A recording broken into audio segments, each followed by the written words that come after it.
Ghana has been ranked 82 out of 113 countries on the latest Global Food Security Index published by London-based Economics magazine on Tuesday.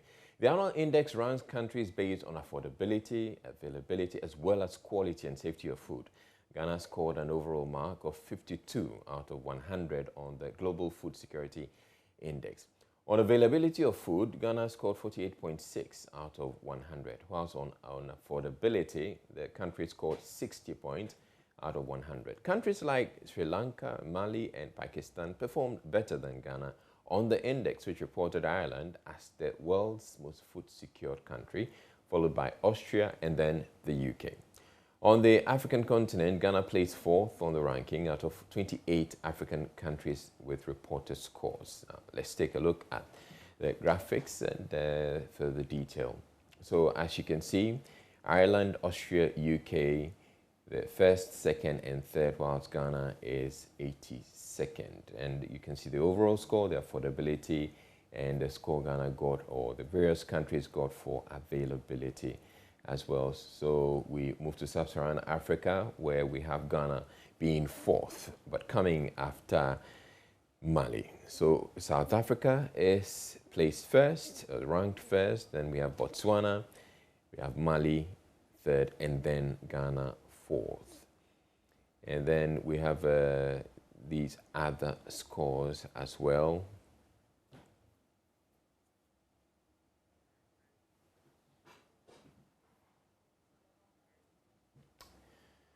So we have the CEO of the Ghana Chamber of Agribusiness, Anthony S.K. Morrison, joining us with more on this. Also is my colleague Joseph Opoku-Gakpo and the Director of Programs of Peasant Farmers Association of Ghana, Charles Nyamba. Let's start with Mr. Morrison. How good or bad is this ranking, Mr. Morrison? Thank you very much, and a very good morning to your viewers. Well, if you look at the score, we've actually done 52. And if you look at the previous scores on the CADEP scoring that rates our performances, we've quite done about 48.9 thereabout. So I think that this is good, but if you look at some of the areas,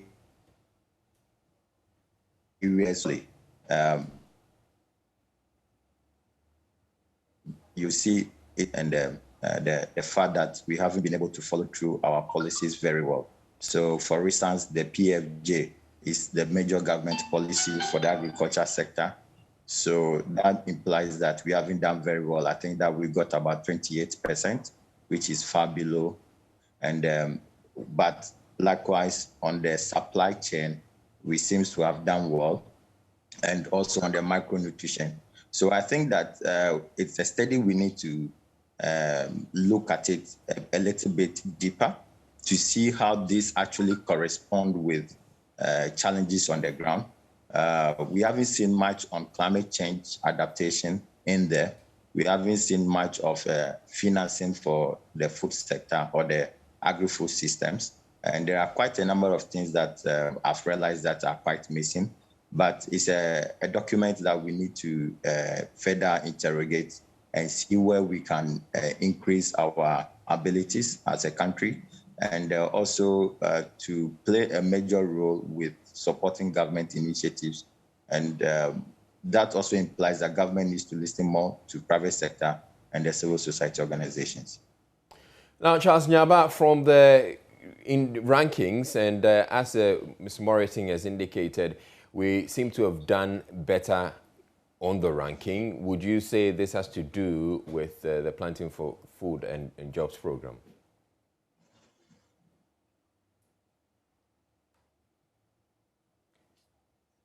Hello, Mr. Nyamba. If you could kindly unmute for us, please. Okay, can you hear me? Yes, we can hear you now. Okay, so let me first of all say good morning to yourself and Joy News for bringing this for discussion. Let me also say good morning to my good friend Opoku-Gakpo and Farmer Morrison on the platform. It's been long. At the moment, I'm on the field. I'm in Pusiga at the moment, having engagement with farmers. And our meeting is basically has to do with factors that are contributing to food availability or not in the country. When you call me for this discussion, I must admit that I haven't seen the detailed report. All right. But my concern has to do with Mali ranking ahead of Ghana. I think that is indictment. If you look at in terms of resource endowment for agriculture activity, it is laughable for countries like Mali to rank higher than Ghana. To me, I briefly look at the table and the various rankings in Africa, and I'm disappointed not only in Ghana, but the performance of Sub-Saharan Africa in general, because we have everything that it takes for us to rank higher in terms of agriculture performance, in terms of lands, labor, water bodies, valleys, and what have you for agriculture production, we have it. So for us to allow countries like Australia, UK, and the rest to perform better than us, to me, I think we need to take a second look at the report and look at the areas that we think brought us back and see how best we'll be able to bring it up. Now, let me... Mr. Nyamba, before then, though, yes, we're talking about, the overall performance, but how can we compare ourselves to industrialized countries where they're doing large-scale commercial farming? Yes, we may have all the resources that we need to engage in agriculture, but if we're talking about commercial and large-scale farming, we can't compare ourselves to these industrialized countries that are a lot bigger, actually, than we are. When you talk about food availability and affordability, we are not only looking at the quantity that's produced and supplied to industries. We are looking at quantity of food that is in the market, and the ordinary person will be able to afford that food. And that is the point that I'm interested in. So if you take industrialized countries, it's possible for them to be doing large-scale food production. But whether that food is available for the ordinary person is a question that we need to ask ourselves. And if we're focusing on industrialization alone, I don't think Ireland or UK would have ranked first, because in terms of commercialization, if you talk about global food production, then you can leave America out. Today, you can leave China out. So for Ireland and UK to perform better means that we are not only focusing on the quantity that we produce, but how is that food available for the ordinary person. So my point is that when we initiated Planting for Food and Jobs in 2017, the aim was to ensure that we have enough food for consumption, and then we create jobs, and then have raw material for industry. 3 years after that, we cannot still boast of enough food in the market for the ordinary person. Today, go to the market, there are food commodities that you will not even get to buy. There's shortage. As at yesterday, I have received several calls from industries, poultry farmers and the rest. They are looking for maize for their fees, and they are not getting. There are many people who go to the market today, they cannot afford ordinary maize and other food supplements like vegetables. So the point I'm making is that we have opportunity, we have the resources to be able to change this trend, but we are not putting in measures in place enough to ensure that the ordinary farmer is able to increase his productivity. Right. Even though so much money went into agriculture sector, but I'm thinking that we'll be able to strategize in a way that we'll get the results that merit the investment that is going into the sector. Now, Joseph Obukugakpo, you are an agric reporter, and I'm sure you've been poring over the details of these rankings. What does it mean to you? I don't get a sense Ghana has done better, as the impression was being created. So Ghana, eventually, when you look at the entire ranking, out of 113 countries, came 82nd. Ghana was 82nd out of 113 countries. So when you do the mathematics, we did better than just about 30 different countries on the continent. And as the indication has been given, a number of other countries like Sri Lanka and Mali did far better than us. But just to again put it in proper perspective, I just pulled up the index from 2019, just 2 years ago. So this index that was just published covers 2021, presumably a year ago, ending 2021, 2 days ago. And then there was the ranking that was published in 2020, and there was the ranking that was published in 2019. Every year is done, and this is actually the 10th year that is being published. And I put out the 2019 ranking, and guess what? Ghana actually came 59th out of the 113 countries that was actually ranked. So on the ranking itself, Ghana has dropped from the 59th position to the 82nd position within 2 years. Within 2 years. But how about the score itself, Joseph? So the score itself, the overall score in 2019, Ghana got an overall score of, let me just pull that out very quickly. Ghana 59th position. Ghana scored overall 62.8 when it comes to the general index. That was the overall score that we scored back in 2019. You compare that with the ranking that we got this year, even as our figures actually dropped, they're seeing a situation where still out of the scoring of 100, then Ghana is scoring 60 out of the 100. So from 62, we've dropped to 60 in terms of the specific score. Right. And the margin in terms of the ranking has been very huge, although it's just 2 spaces.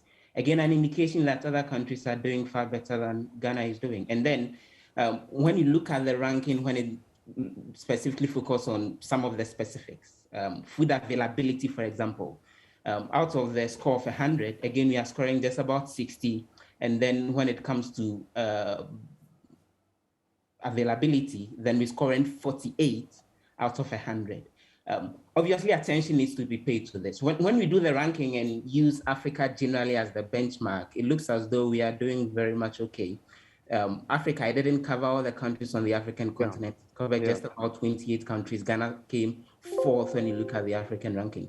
Generally, food security situation has been deteriorating across the African continent compared to other continents. But of course, Africa shouldn't be the benchmark. We need to look beyond Africa and probably peg the progress with more advanced countries, because then we have other resources, as Mr. Nyamba was indicating. Right. So despite all that, resources that were devoted to planting for food and jobs, are we then saying that we're still not making an impact? If you look at the general reports, attention is being drawn to the impact that COVID-19 has actually had on the general trends when it comes to food security. And the reality being that over the last 2 years, the food security situation has really deteriorated in countries that are not exactly close to food sufficient in terms of the availability to produce majority of the foods that they eat. So even with the general trend, we're seeing a situation where countries, particularly in the developed world, where they produce majority of their foods, are doing quite well, because then COVID-19 did negatively impact the general logistics when it comes to food production in terms of getting the food across to different areas, getting the input in terms of fertilizers and other necessary inputs. So the investments may have been done, but the reality is that the challenges with COVID-19 negatively impacted the food security situation generally. And if you are heavily dependent on food imports, as Ghana is, importing virtually all other major commodities, including rice, including corn on some occasions, and then all of that was struck by COVID-19, you are likely to feel the negative pinch of it. Solving this in the long term is making the efforts to avoid a situation where close to $2 billion is spent on importing foods that we can produce in Ghana generally, so that then the nation is more resilient even when it comes to shocks like COVID-19 and climate change, as far as our food security situation is concerned. So, Mr. Nyamba, we're looking at these rankings at a time when, and I'm not sure that these rankings will cover the period in which we find ourselves now, where we're reporting, food price hikes and shortages and all of that. How do you feel that will impact on the rankings if the ranking was being done like now, Mr. Morrison? Yes, I think that would have been worse in that within the 8 months we've seen early this year, a bag of maize jumped from 58 cedis per 50 kg to about 150 Ghana cedis for the same size of maize. I think we've seen tremendous increase in rice, tomatoes, and a number of other commodities. For me, I think this index only covers some aspects, because there have been another index that shows that Brazil actually feeds all countries in the world. I mean, every table in the world eats something from Brazil. That puts Brazil as one of the major producers of foodstuffs across the globe. Other indicators have also shown, especially when it comes to fertilizer. These are more projections. The industry looked very grim for Ghana and Africa for that matter. Fertilizer, we're going to challenges on the global and the continental and national stages with regards to access to agro inputs. And that also brings me to land. I was raised about 50 cities is being voted out of the many money available for the agriculture sector. And I think that that is just a drop in the ocean. Taking, for instance, they said they are going to support poultry for about 20 million or so. We import only from European Union, which is our third largest partner with regards to frozen chicken, well over $680 million worth of frozen chicken. We import from Brazil, well over almost 800 something, and with regards to the US, about 1.something billion for frozen chicken. If you are going to invest only 20 million cedis, that is about maybe 4.something million. It will just be a drop in the ocean.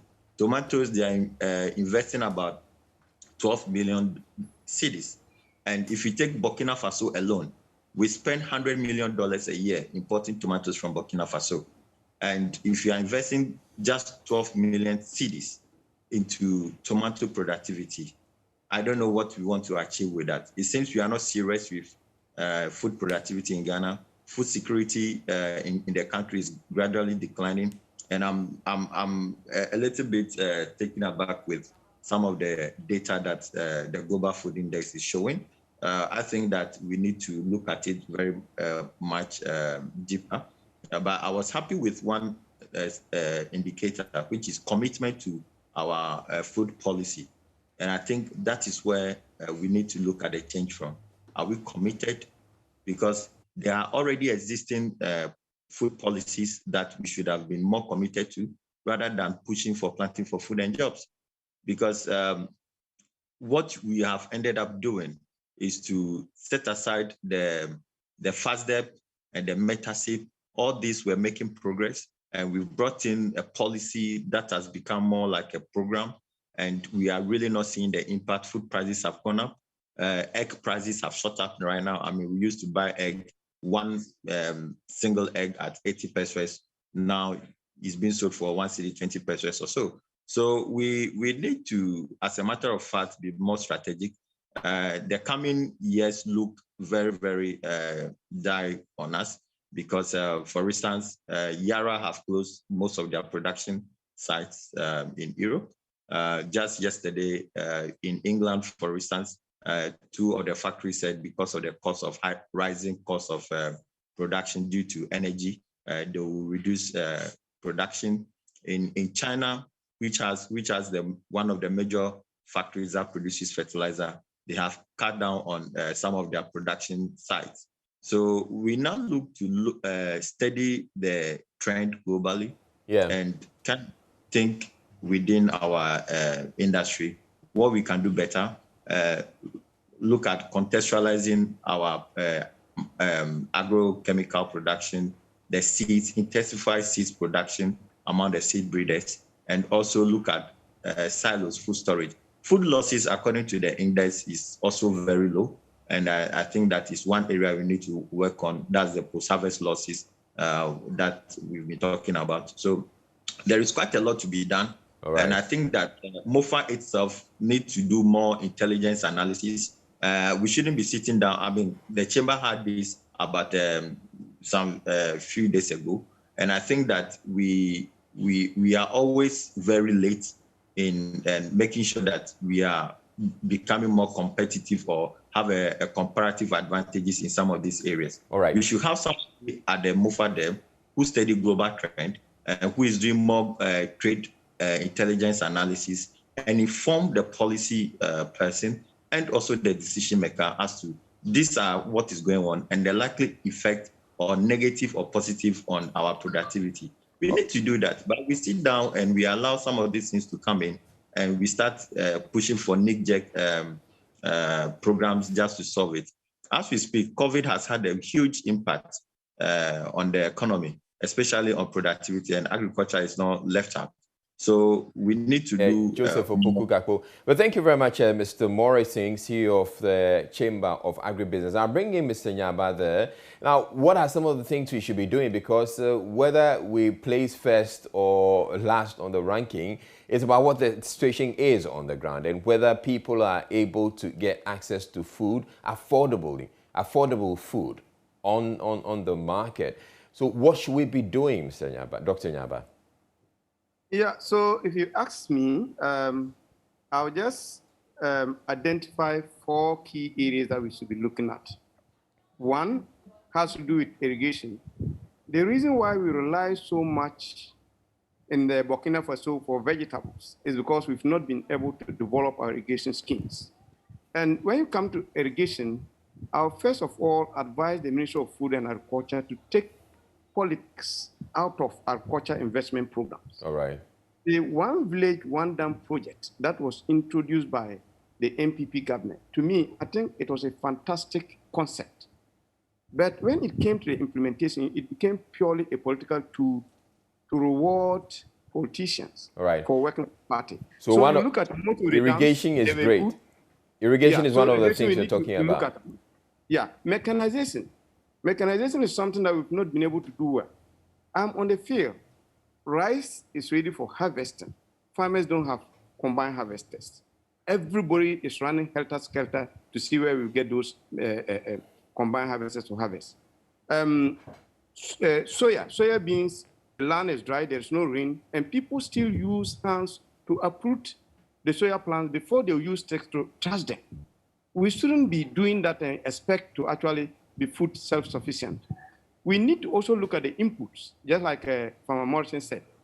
This season, farmers were buying a bag of 50 kg bag of fertilizer for 230 Ghana cedis, instead of 112 cedis, 120 cedis last year. And nothing is being done. Government did well for coming out with the subsidy program.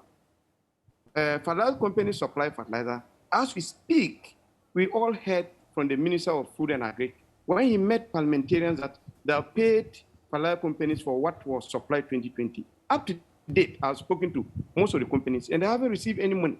I think the Minister of Finance is not helping in this cause. All right. It appears Minister of Food and Agriculture have their policy, which is not being supported by Minister of Finance. So Minister of Food and Agriculture will say, oh, we are doing this. But it gets to Minister of Finance and nothing is being done.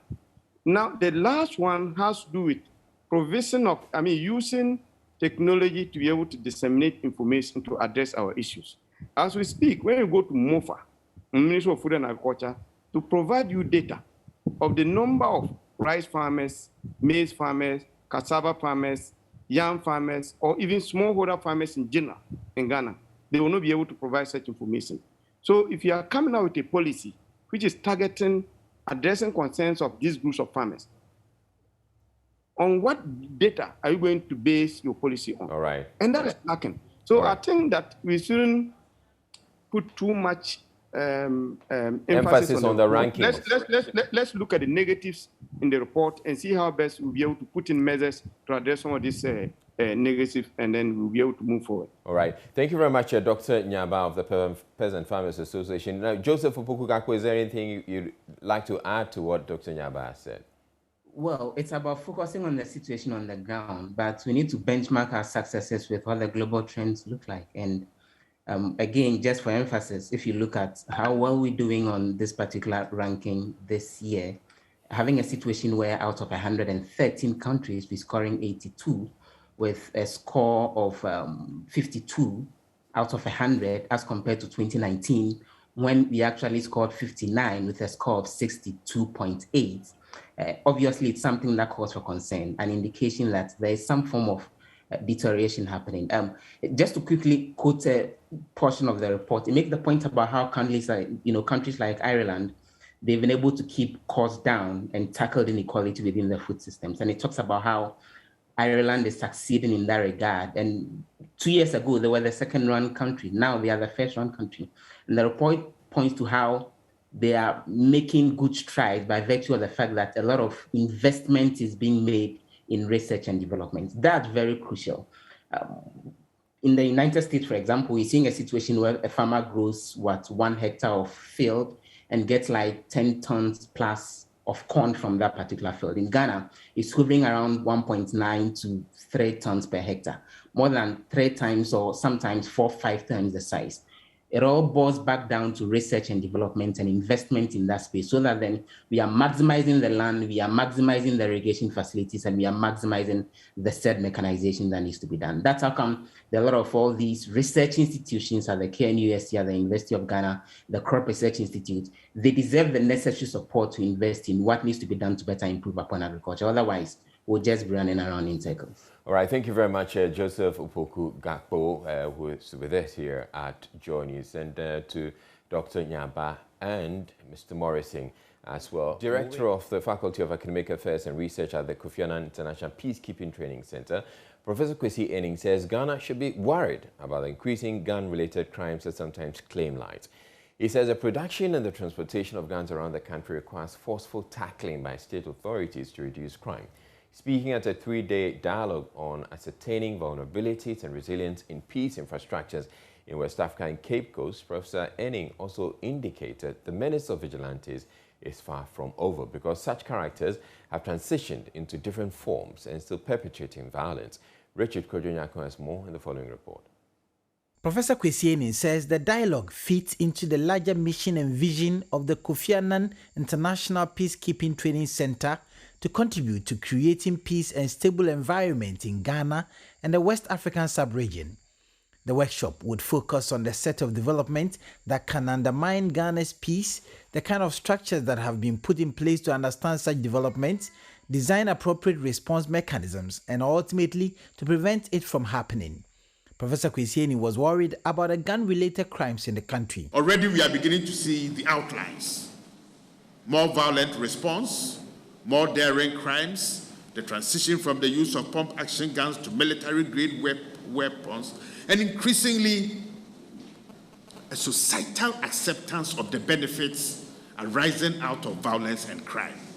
Almost all the guns used in violence in this country don't come from outside. They come from within. Now, what that means is that we need to ask ourselves some really very difficult questions. That if criminals get access to all types of guns, including military-grade guns, then it means that Ghana has created a fertile ground both for the acquisition of the necessary tools for violent attacks, but also for resupply and supply networks. So we need to understand a couple of very tough interlocking dynamics. First, who are the actors who make these guns available? Who are they? Where are they located? How do they get access to these guns? What are the routes that these guns take? How do you transport guns from, say, Cape Coast to Takoradi, and we don't find out? How do we transport guns from Ghana and elsewhere? Professor Enning says if the country thought it had dealt with vigilantism, then it would be in for real trouble because such persons find themselves in different illegal businesses across the country. You know and I know that vigilantes haven't gone anywhere. That when they resurface, they'll be more violent, they'll be better armed, and except we bring in the military, we will not be able to bring them down. But we are deceiving ourselves that we have dealt with them. We know that they've transformed and are part of the rosewood trade. They are part of the charcoal trade. They are providing protection services. They are mining in Bani, Tinga, and other places. They are involved in cattle rustling. But who born dog to go and tell them that? Stop. Okay? But you yourself, you are saying that we have finished it. Central Regional Chairman of the National Peace Council, Matthew Egan, called for social support for the masses that would reduce the vulnerabilities of the people. The workshop comes after a series of them have been held in the West African sub-region. Reporting for Joy News, Richard Kwejo Cape Coast. Now, police in the Ashanti region are hunting for 8 tanker drivers after fuel they transported from Tema to the bulk oil storage and transportation depot in Kumasi was found to have been adulterated. One person has already been arrested in connection with the incident and 9 tankers impounded. Malik J is head of corporate communications and external affairs at Bost and says the contaminated product has not found its way onto the market, and he joins us live with more. Now, how did this happen that the fuel got adulterated?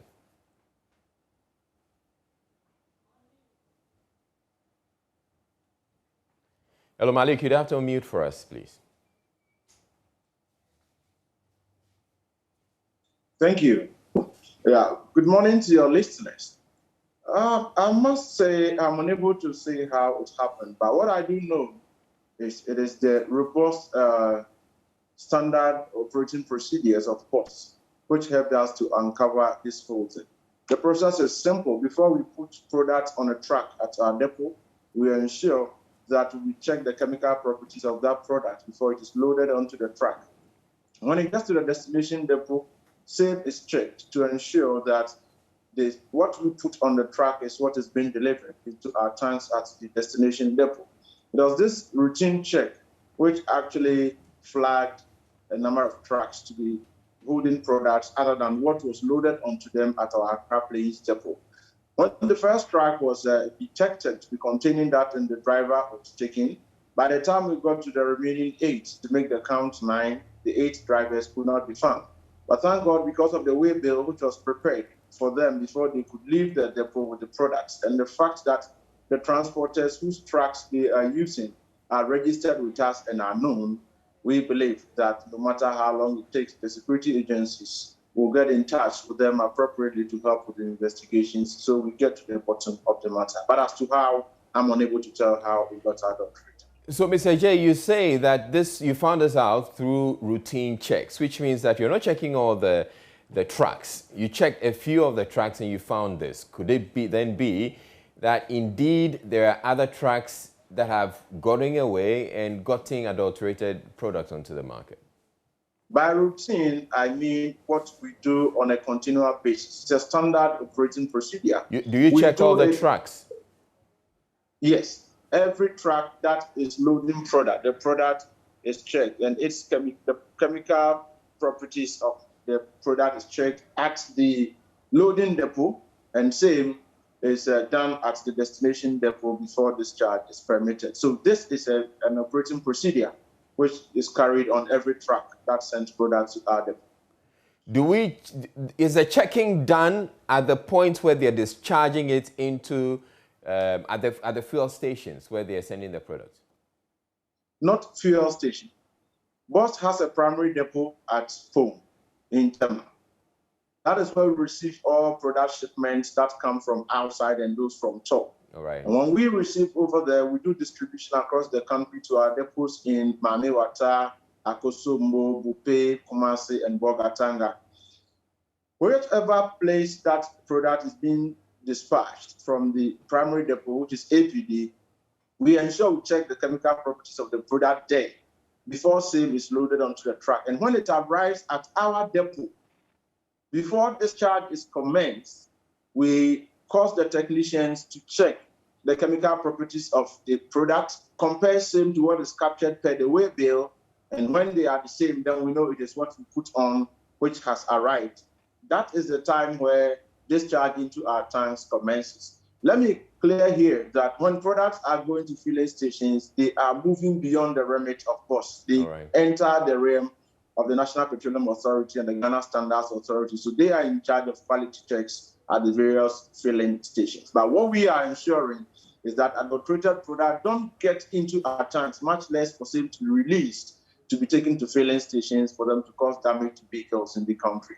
That has not happened as far as our new regime is concerned. All right. And what's the very latest with regards to the investigations about the 8 that you say you're still looking for, the 8 drivers? The basic tests conducted by our technicians at the depot has been confirmed.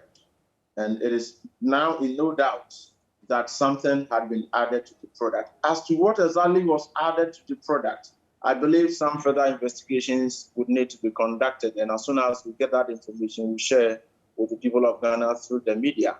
As we speak, the police are there, the trucks have been impounded, and investigations are ongoing, with the first driver who was picked playing a major role in ensuring safety.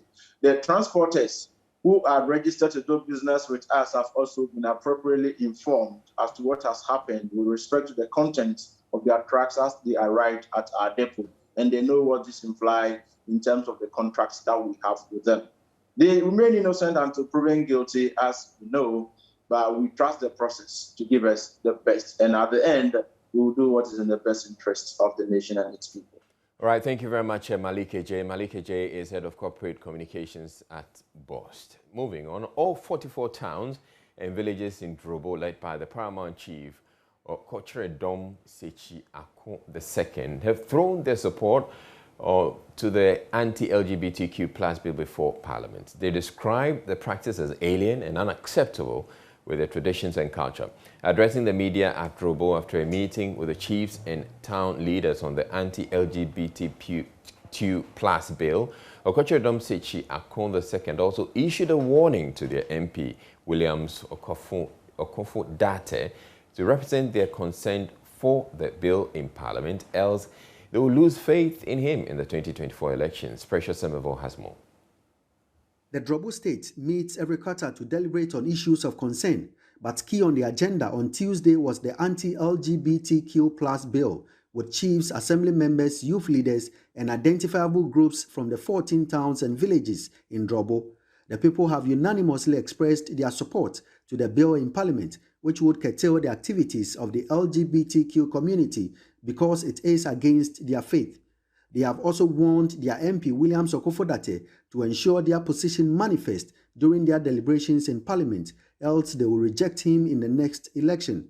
Dom Sechi Ako II, the Paramount Chief of Drobo, spoke to the media after the meeting. We cannot allow our culture to be derailed by this. It is purely alien to us. It is not in our culture, our religious beliefs, to practice such things. So we are unanimously pledging that Drobo Man is in support of the anti-LGBTI bill. It should be passed, and we are watching out. We have warned our parliamentarian that he is to carry on with what we have sent him to do. This is what Drobo Man wants him to do. If he goes to do contrary, then it means he has lost faith in us, and we also lose faith in him. And come the next elections, we will decide on this. He, however, said they have their way of cleansing people who commit what he called abominable acts. We believe traditionally that if we commit such abominable offenses, it is against the earth, God, and it is against our ancestors. So we don't take it kindly. I have told all my Adikro and other chiefs that should they get evidence that somebody is engaged in this, they must let Nananum hear, and the right rituals will be performed to cleanse the land, the ancestry, God, and then he, the offender himself. Queen Mother of Farmer Nana Ekuafeka II believes parents must get involved and educate the children of their cultural norms. I think that as a Queen Mother, we should all come together as one so that we train our children, we talk to them to understand our norms, our traditions, and our culture. Because our children, what they see on the internet is what they are learning. They are digital. We don't wait for them to grow so that the whites or other people from elsewhere will come and pollute them that a male should marry a male or a female should marry a female. Precious Semevo, Joy News, Drobo. Former employees of the Ghana Society for Physically Disabled Persons working with tolls and routes management have petitioned President Akufo-Addo over what they say is your unlawful dismissal and inappropriate transfer of their colleague workers. Speaking at a conference, leader of the association, Ella Ameto, accused their former employers of using dubious means to expel them from work. According to him, the situation has had a negative impact on them, thus making their life unbearable. James Eshan has more in this report. Persons living with disability have been abandoned in one way or the other without proper care. Ella Ameto speaks for the persons with disability working at the toll booth. The group has over 20 members who are now out of work after being fired by Tolls and Routes Management Limited, a private company that regulates tolls in Ghana. The company has been handed a government contract to take tolls on major roads and has since 2017 employed fiscally challenged people to work with. But since December 2020, some of them have been sent home. Since November 2020, the Minister of Roads and Highways, Mr. Honorable Kwesi Amwakwata, ordered for the closure of the Kubiasi toll station for maintenance and assured we the PWDs for constant payment of salary for 3 months. Mr. President, we are here to receive that assurance. We approached the company Tolls and Route Management Limited through the Ghana Federation of the Disabled, GFD, and the response we had from the company was, we are not their employees, which was heartbreaking news to us. He's asking the president to step in and get jobs back. President, there has never been a time in Ghana's history where persons living with disability or PWD were considered like this before. We really appreciate your strength, your thoughts of giving us this job, but it will be very historical if this job, which is currently on contract base, can be made permanent for persons with disability and also being paid through the controller and accountant general so that our lives can change for a better. The press we are holding right now, we know the president, His Excellency, PWDs are very dear to his heart. If we get to him, we know he's going to take an action. If not, there's a plan B, a demonstration. James Ishon's report for Joy News. We're joined on phone now by the General Manager for Tolls and Route Management Limited, Samuel Abrah, AJ, to tell us more on this. Now, how do you respond to the claims made against your company by the workers of the Society for Physically Disabled Persons? Good morning to you and to all your viewers as well. It's rather unfortunate that we still have to go through these issues that some ex-members or PWDs that we used to work with, have been raising.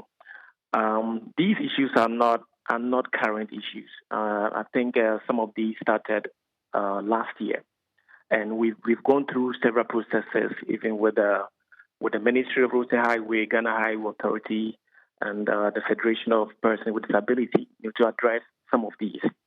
The first point that I would like to talk about is the persons with disability. We don't have, it's not any targeted thing that we are doing to lay them off.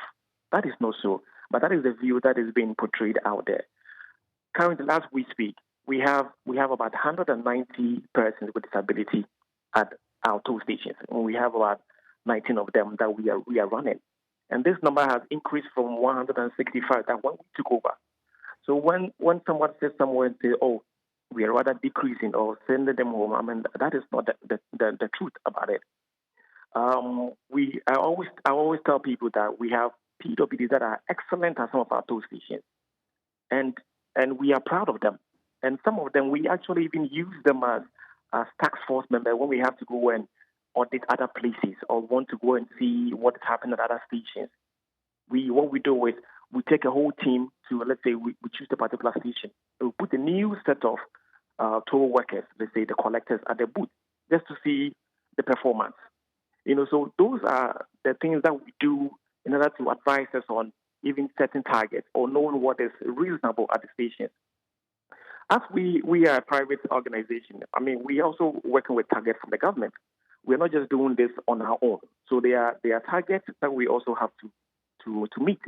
And these are based on history, what each stations are capable of making, and also with equipment that are installed at the stations to help us generate these targets. So it's not a matter of giving them high targets that they cannot achieve. And even when at places where there are targets that cannot be achieved, we assess the situation. So we look at, let's say, what particular incident happened. Let's say it rained or there was an accident, so maybe affected revenue. So those ones, we know that, okay, this particular date, because of these incidents, they cannot achieve their target. No problem. It's not an issue. And when we go through all these management issues, it's not just to PWDs. It's not like we are up and just sending PWDs away. Most of the issues that have been raised started from last year when we had lockdown during the COVID period, and most of our workers couldn't come to work because they lived far away from the stations. So they would tell us that, well, because of the checkpoint, we couldn't report to work. So after the lockdown was lifted, we decided to try to post people closer to their stations where they work. So that is what was done, to take people closer to where they work, so that it wouldn't have to be another issue where there's another lockdown, which we don't know, that people cannot come to work. All right. So those were the issues that we've been faced with. Okay, so quick one. I want to understand: do these people who have been expelled stand a chance of being employed again, or that's it for them? The people who have been let go, I think they are one is not the other. There are some people who were not putting their maximum best. They had shortages. During their work period, they had shortages. And usually, if you have a shortage, you work and you have a shortage, you have to pay, just like a banking system. You have to recover that. So people were given a chance. But you have, let's say, workers whose shortages were way above their salaries. All right. So if you give them maybe 6 months, it will be difficult for them to pay. Those ones, maybe we have to replace them. And what we do is, if a PWD is let go, we replace them with another PWD. Another PWD. All right. Yeah, because we have the relationship with the federation. So there are a lot of lists of people, waiting lists, who also want that opportunity. All right. So if you come to work with us, and let's say for one reason that you can help us to achieve our target, then maybe we will try another person who can do that. All and right. this is done through all the state, and it's not just targeted toward the PWDs. This is done with all the able workers as well. Thank you. But I can say that it's more of the able workers that we've actually sent home than the PWDs. The PWDs is just a small fraction that we've let go. Thank you very much, Samuel Abrah. Samuel Abrah is General Manager for Tolls and Routes Management Limited. Quick business update for you. The Minister of Communications and Digitalization, Esau Kufo, has told Joy Business that the calls for inclusion of the national passport and other forms of ID for the ongoing SIM card re-registration is being looked at. According to her, the new law under which the exercise is being undertaken specifies the kind of ID to be used, but the ministry is engaging stakeholders on the matter. Since the beginning of the exercise last week, there have been calls for government to include other forms of identification as requirement for the SIM card registration. Esau Kufo says the outcome of discussions will soon be made known. I do have some numbers, but it's still ongoing and it is going well.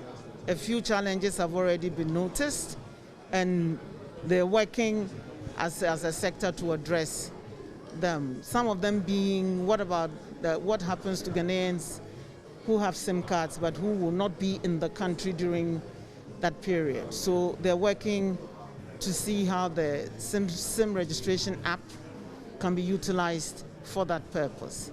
There's also been some talk about the use of passports. Our reading of the law makes it mandatory for the national Ghana card to be the sole card used for verification of identity. So it puts us in a bit of a bind, but let's see how it goes. So if you don't have a Ghana card, just get one. There's more news on our website, myjoyonline.com/business. Sports is coming up next. Right, Reku Ampofo is here to tell us what it means for the Black Stars to win against Zimbabwe and for South Africa to also win. And where does that leave us now, Oreku? Well, I think the message is still the same after victory, and that's that our qualification still remains in our own hands.